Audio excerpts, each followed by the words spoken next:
la estación educativa evangélica Radio Verdad le presenta el programa Historia del Cristianismo.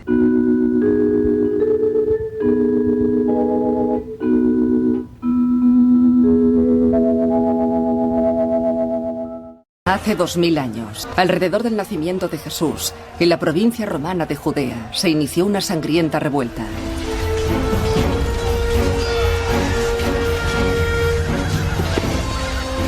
Los judíos luchaban por su libertad. Algunos rebeldes eran aclamados como reyes guerreros o mesías. Prometían nuevos tiempos de justicia.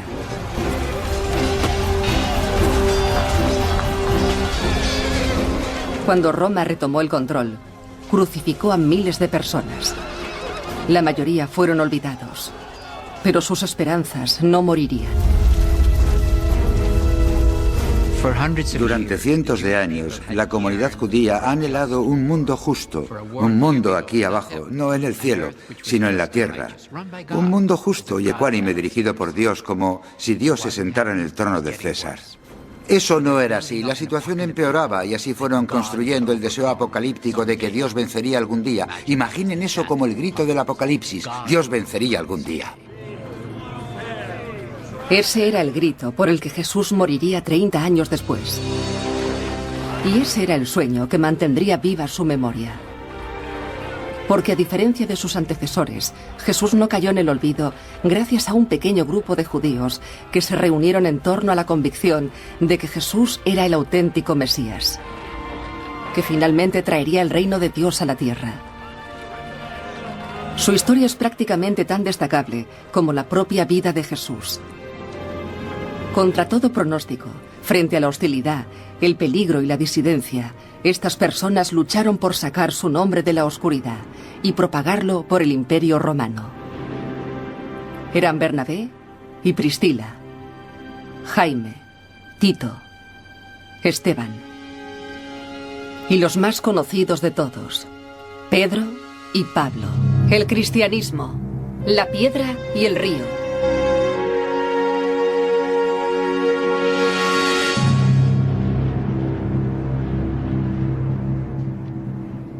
Puesto que muchos han intentado contar los hechos como nos los transmitieron los que fueron testigos, he decidido que también yo, después de haberlo investigado todo desde el comienzo, escribiré la historia minuciosamente. En una de las grandes ciudades del Imperio Romano, a finales del siglo I, un escritor conocido como Lucas recogió su visión de los comienzos cristianos. Escribió 2 libros, ofreciendo un relato excitante que se desarrolló medio siglo antes, a la sombra de la Roma imperial.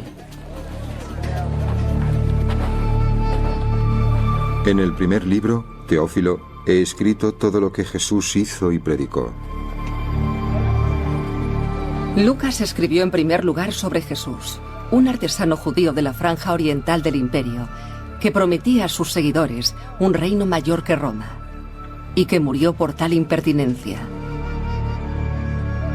Pero en el relato de Lucas, Jesús era solo la mitad de la historia, ya que el futuro del nuevo movimiento, Lucas lo sabía, dependía igualmente de aquellos que vinieron después, de ese puñado de seguidores que arriesgaron todo para anunciar una visión que se podía haber perdido de boca en boca. Lucas es el único escritor evangélico que narra sus luchas. Es una inestimable fuente sobre los hombres y las mujeres que consagraron sus vidas a Jesús. Sin embargo, advierten los eruditos, la historia de Lucas se debe leer con atención. Lucas tiene una nota al comienzo que dice: escribo esto porque he realizado una detallada observación de los hechos y quiero contaros la historia verdadera. Dijo, hay muchos que quieren contarme la historia, pero yo quiero contaros la historia verdadera. Así que ya sabemos, incluso si no disponemos de otras pruebas, sabemos que hay otras versiones por ahí. La gente ha contado otras historias. Probablemente han dado otras interpretaciones a las cosas. Él va a dar su interpretación de los hechos. Esto es lo que dice. Y eso debe influirnos en cómo leamos su obra. Leer entre las líneas de Lucas es solo un reto en la reconstrucción de estos años cruciales. Era una época combativa. Las fuentes eran escasas. La mayoría, como la de Lucas, se escribieron posteriormente. Y mientras que las líneas de los hechos son visibles, las verdades son más difíciles de distinguir. Es como mirar a un campo de fútbol con barro el día después del partido y mirar las marcas en la tierra e intentar imaginar qué secuencia de jugadas han ocurrido en el partido. Es muy, muy difícil y debemos emplear mucho tiempo en especular.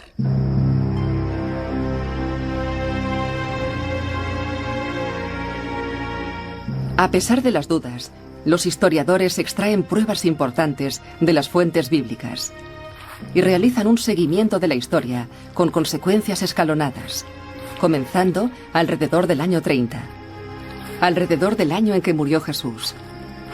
Y como Lucas cuenta, un hombre y algunas mujeres leales comenzaron el proceso de enterramiento y el duelo. Había un hombre justo y bueno llamado José, que estaba esperando el reino de Dios. Se acercó a Pilatos y le pidió el cuerpo de Jesús. Tras bajar el cuerpo, lo envolvió en una sábana y lo colocó en un sepulcro tallado en la roca en el que nadie había yacido antes. Las mujeres de Galilea prepararon los aromas y los ungüentos. Lucas dice que este puñado de seguidores se comportaron respetuosamente. Pero algunos de los amigos más cercanos de Jesús estaban visiblemente ausentes. Leví, el recaudador de impuestos, no está presente. Tampoco Jaime, el hijo de Zebedeo, ni su hermano Juan, ni ningún otro de los apóstoles conocidos. Aunque lo más chocante de todo es la ausencia de Simón Pedro.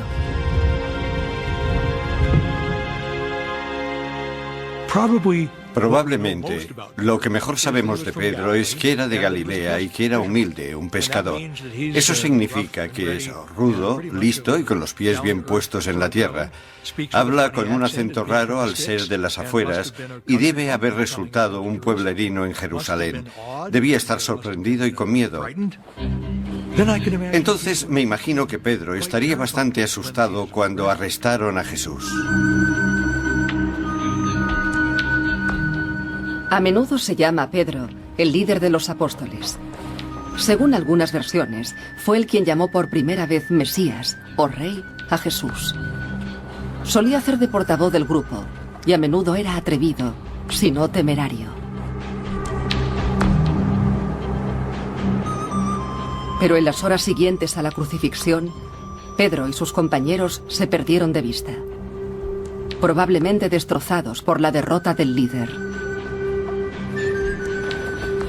En el siglo I todo el mundo sabía que un Mesías crucificado era un Mesías derrotado. Y admitámoslo, había muchos revolucionarios judíos aspirantes a Mesías, personajes proféticos en ese periodo. Y casi todos ellos morían de forma violenta. Y cuando eso ocurre te enfrentas a una posibilidad. Si eres alguien como Pedro, es decir, una especie de mano derecha en ese movimiento, es posible que acabe siendo otro líder, que seas un nuevo Mesías, un profeta al que seguir. Algunas veces vemos que la gente lo hace. O también puedes abandonar y regresar a casa muy agradecido por haber escapado con vida, porque generalmente cuando ellos van detrás de una persona, también van detrás de sus seguidores más próximos.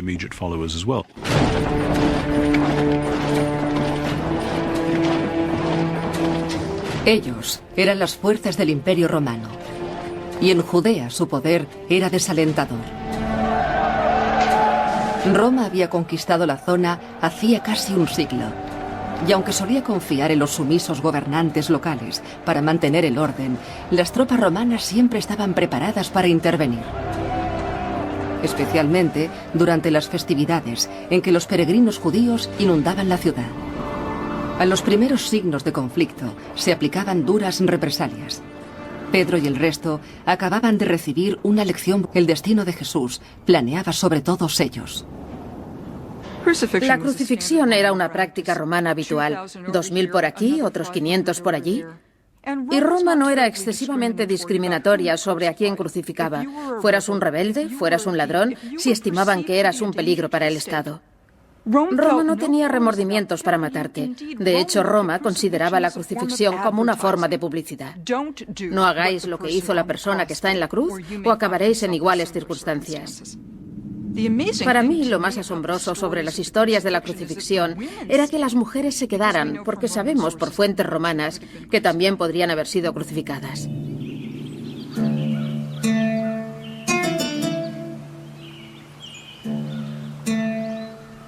El primer día de la semana, al alba, las mujeres regresaron a la tumba. Encontraron que el sepulcro estaba abierto. El relato evangélico más antiguo afirma que 3 mujeres volvieron a la cueva unos días después del entierro de Jesús.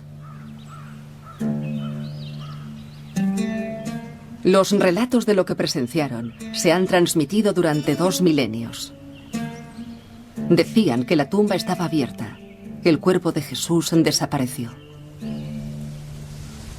Y un ángel dijo a las mujeres que buscaran a Jesús en Galilea, en el campo donde nació Pedro, donde se encontró por primera vez con Jesús solo unos años antes.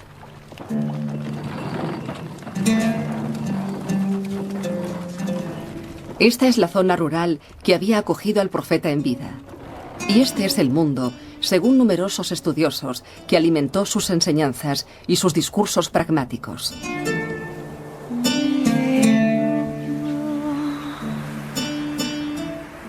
El reino de Dios es como una semilla de mostaza, la semilla más pequeña. Pero cuando cae en tierra labrada, crea una gran planta y se convierte en refugio para los pájaros del cielo. Parece que un solo movimiento de Jesús enraizó y creció en Galilea, casi inmediatamente después de la crucifixión.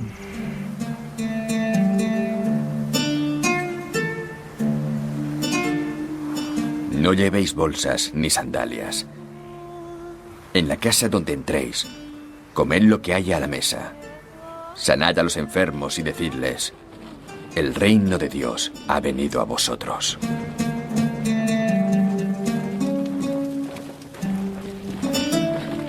La pobre e itinerante gente de Galilea mantuvo vivo a Jesús por medio de la palabra.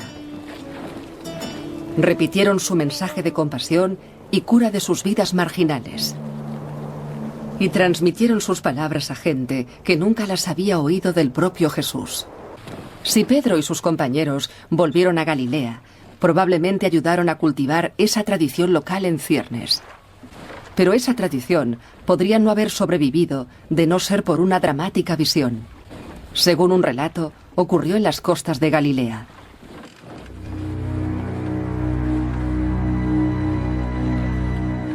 Allí estaban Simón Pedro, Tomás, Natanael, los hijos de Zebedeo y otros 2 discípulos de Jesús. Simón Pedro dijo, voy a pescar. Y ellos respondieron, iremos contigo. Pero esa noche no pescaron nada. Justo al amanecer, Jesús apareció en la orilla. Pero los discípulos no se dieron cuenta de que era él.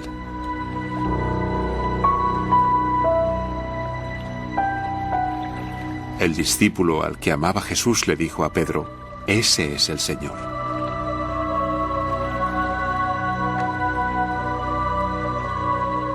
Ese es un importante momento de esperanza. Jesús había sido crucificado, no linchado, sino oficialmente, legalmente crucificado. Es decir, ejecutado por el Imperio Romano. Podría parecer que si Dios había permitido que crucificaran a Jesús, que entonces quizás Dios estuviese en el lado de Roma, quizás Dios estaba de acuerdo con este juicio para Jesús. Pero haber presenciado al Jesús resucitado significa indudablemente que Dios está todavía con Jesús y que, por lo tanto, Dios y Roma están enfrentados. Fue una visión tambaleante y condujo a una emocionante conclusión. Si Jesús había resucitado, si Dios y Roma estaban enfrentados, entonces la era del Apocalipsis había comenzado. Las profecías antiguas lo habían afirmado y siglos de esperanza aplazada habían alimentado el sueño. Estaba sucediendo ahora, creían. El mundo estaba a punto de ver que Dios, no César, gobernaba a los seres humanos de todo el mundo. por fin amanecía el reino de Dios. El hecho que parece que volvió a reunir a los apóstoles es su percepción de que Cristo había resucitado. Para los cristianos, 21 siglos después, esto parece una clase de suceso espiritual, algo con significado religioso. Pero para estos judíos del siglo I, que habían seguido a Jesús de Nazaret, el suceso tuvo una importancia histórica inmediata. No lo piensan en términos de metáforas moralistas, lo piensan en términos de realidad histórica. Dios va a intervenir en la historia. En un momento, los devastados seguidores de Jesús volvieron a sentir la confianza y el objetivo. Si el reino de Dios estaba en camino, se debían preparar y debían alertar a otras personas de que Jesús no estaba muerto, sino vivo, que la crucifixión no era una tragedia, sino una victoria. Este breve, aunque incisivo mensaje sería un llamamiento para un nuevo movimiento dentro del judaísmo, un movimiento de Jesús. Y como Pedro y el resto pronto aprenderían, ese mensaje también los situaría en una posición enfrentada con las fuerzas del imperio, e incluso entre ellos mismos. La fe resucitada.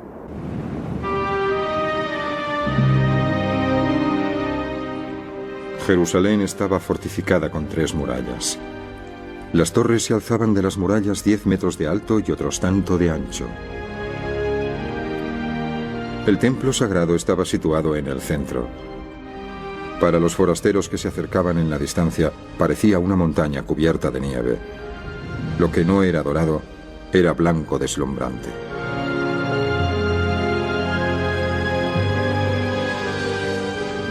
El escritor antiguo Josefo describe Jerusalén como una ciudad sin igual.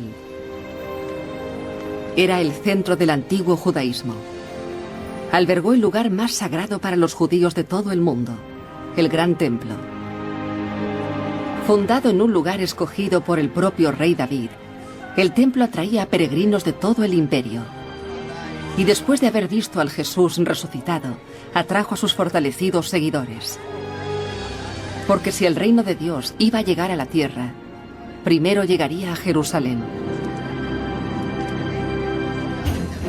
Pero Jerusalén no era solo un centro religioso, era una ciudad dominada por el Imperio Romano.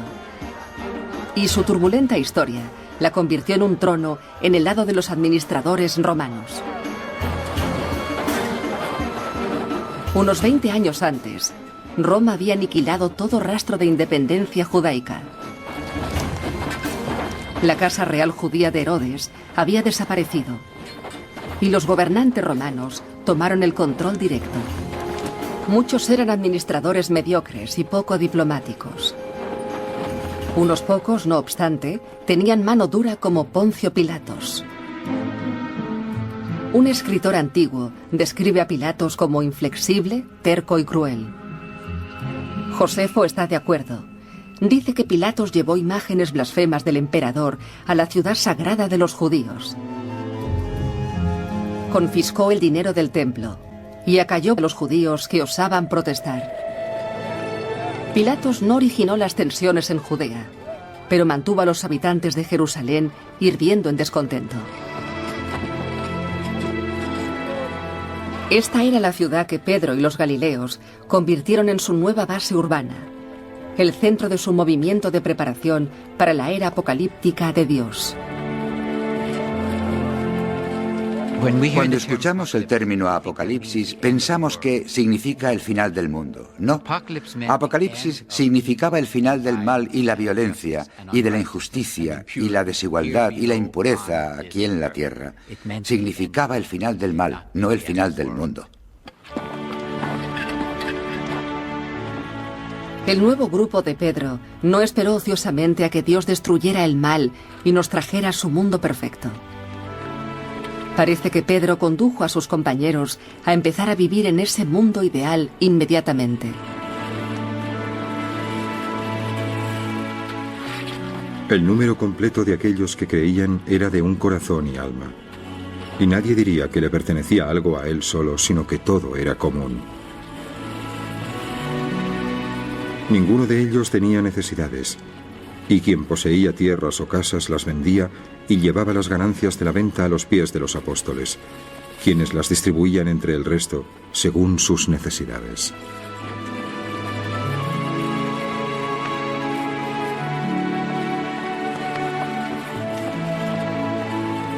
Como Lucas cuenta, Pedro construyó una sociedad modelo dentro del extraño y nuevo enclave de la ciudad.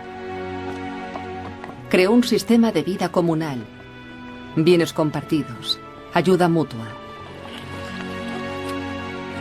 Este estilo de vida radical no era exclusivo en el siglo I, pero era un indicio más de que Pedro y sus compañeros esperaban presenciar las profecías antiguas durante su vida.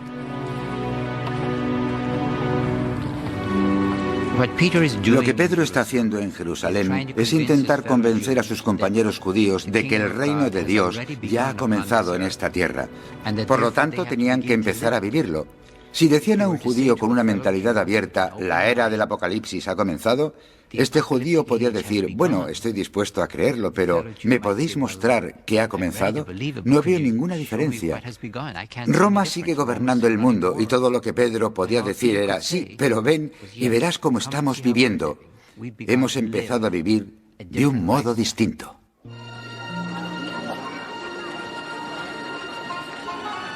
Su modo de vida podría haber impresionado a los judíos pobres de Jerusalén, pero los conversos no eran una prioridad para Pedro en un primer momento. De hecho, no ofrecían nada a lo que convertirse, por lo que Pedro y sus seguidores continuaron con el judaísmo.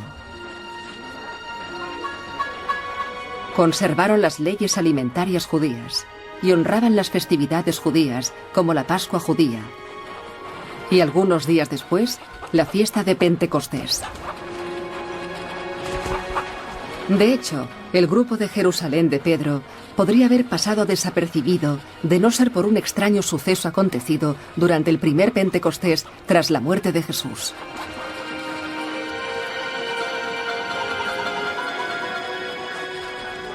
En el día de Pentecostés estaban todos reunidos.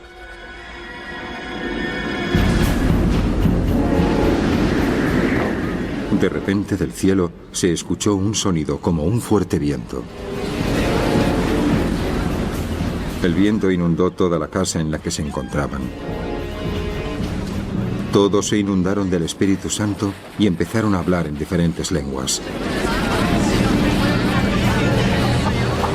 Eran judíos que habitaban en Jerusalén, hombres piadosos de todas las tribus de la tierra. Al escuchar este sonido, se formó una multitud que estaba confusa. Perplejos pero sorprendidos, maravillados. Fijaos, ¿no son todos los que hablan de Galilea? ¿Qué significará esto? Otros se burlaban y decían, están llenos del vino. La historia de Pentecostés que cuenta Lucas es solo una historia extraordinaria y muy peculiar. Escuchan a los discípulos hablar en lo que hoy llamaríamos hablar en otros idiomas. Es una manifestación sorprendente del Espíritu y si no se ha presenciado, no se puede entender la fuerza que llegan a transmitir. ¿Podría arrastrar a una multitud? Definitivamente. ¿Pensaría la gente que los participantes estaban locos? Probablemente muchos de ellos lo estaban. Eso debe ser divino, la verdadera profecía. Deben poseer la teología correcta. Otros también pudieron pensar eso. La historia de Pentecostés se suele señalar como el inicio de la Iglesia cristiana, pero también contiene una nota nefasta, puesto que en el clima del antiguo Jerusalén, donde los cautos habitantes recordaban demasiado bien cómo los mesías podían traer represalias generales, Pedro y sus llamativos seguidores seguramente provocarían inquietud. Proclamar un Mesías, proclamar una era mesiánica, era realizar una queja política. Y los judíos de Jerusalén especialmente reconocían que estaban bajo ocupación romana y sabían que el César no quería ninguna competición con su gobierno. Proclamar un nuevo rey significaba que sus propias vidas correrían peligro, porque las tropas y los gobernantes de Roma no quieren ningún rey excepto el César. No existe certeza sobre cuándo y por qué se originó el primer problema con el movimiento de Jesús de Jerusalén.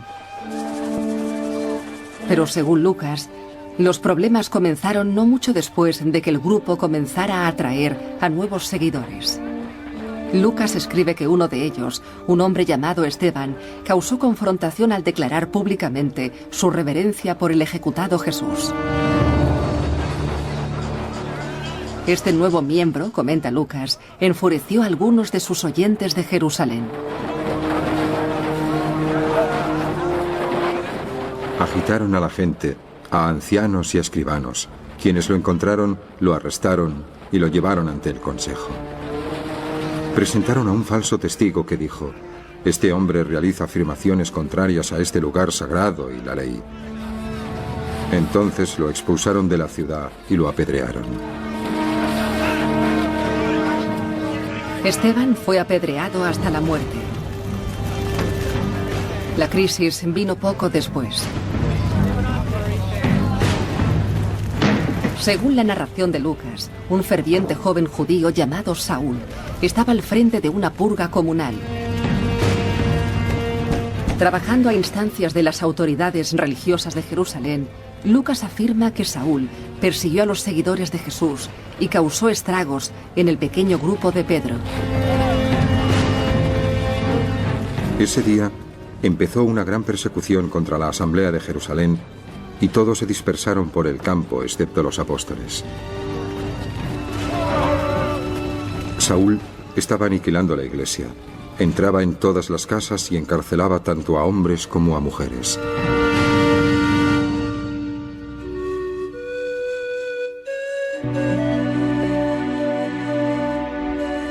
Según Lucas, Pedro continuó en Jerusalén con solo unos pocos seguidores de Jesús.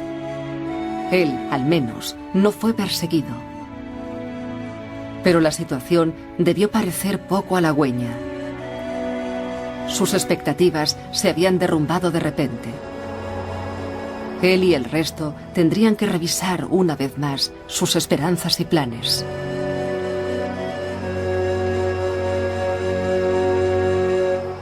La fe dispersa.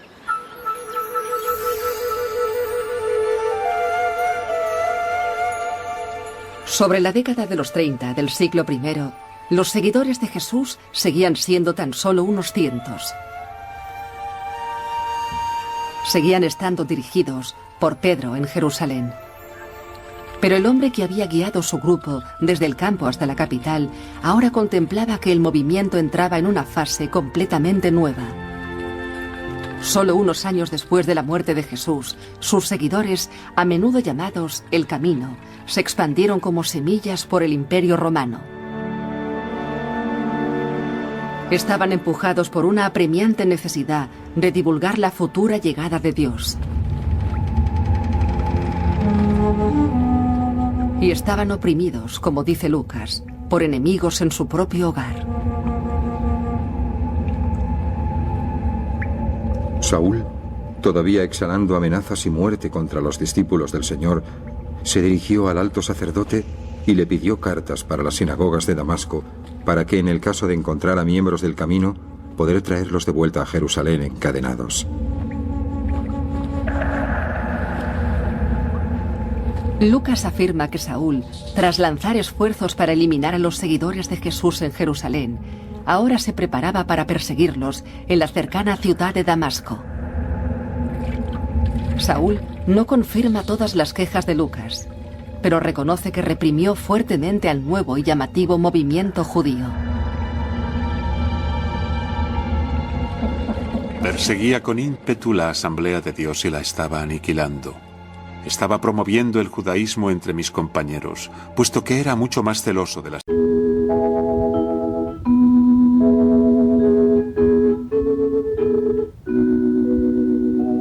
La estación educativa evangélica Radio Verdad le ha presentado el programa Historia del Cristianismo. Habló para usted su locutor y amigo Edgar Amílcar Madrid.